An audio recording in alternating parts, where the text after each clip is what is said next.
प्यारे दोस्त, जैसा कि आपको ये क्वेश्चन दिख रहा है, इस क्वेश्चन में पूछा गया है कि ये वेलोसिटी टाइम का एक इक्वेशन है और इस वेलोसिटी टाइम इक्वेशन में आपको डायमेंशनल इक्वेशन पूछी है a, b and c. A, b and c variable क्या है हमें मालूम नहीं है, बट इसकी डायमेंशनल इक्वेशन क्या होगी यदि वो मालूम पड़ जाएगा तो हम उसके बारे में भी बता देंगे। तो फिजिकल क्वांटिटी ए, बी, सी की डायमेंशनल इक्वेशन आइए दोस्तों निकालते हैं।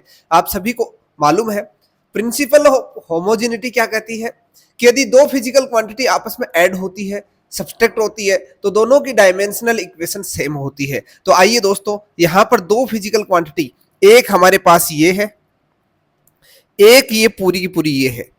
ये दोनों की जो डायमेंशनल इक्वेशन है वो इस वेलोसिटी के क्या होगी, इक्वल होगी। यानी ये भी वेलोसिटी है, ये भी वेलोसिटी है, ये भी वेलोसिटी है। आइए दोस्तों, इसको इसकी डायमेंशनल इक्वेशन को हम इक्वल पुट करते हैं।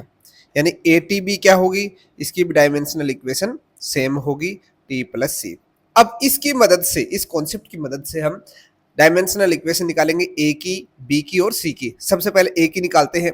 वी की क्या होती है मेरे प्यारे दोस्त, एल टी इनवर्स।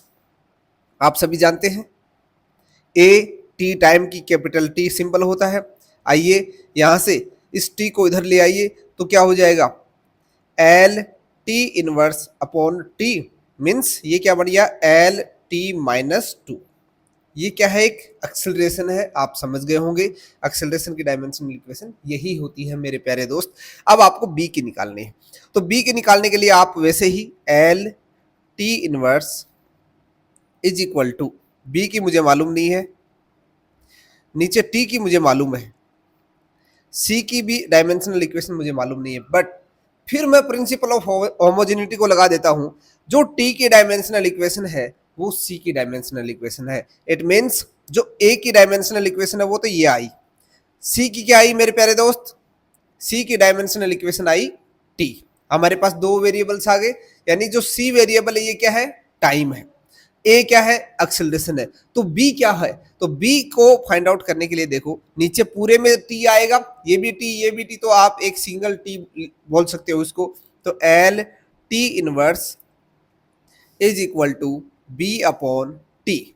ये टी इधर क्रॉस मल्टीप्लाई कर दो तो बी क्या हो जाएगा प्यारे दोस्त, L T inverse T raise to power 1। ये क्या बन गया, दोनों बेस सेम है तो पावर ऐड हो जाएगी। इट मीन्स ये क्या आ गया, डिस्टेंस या डिस्प्लेसमेंट।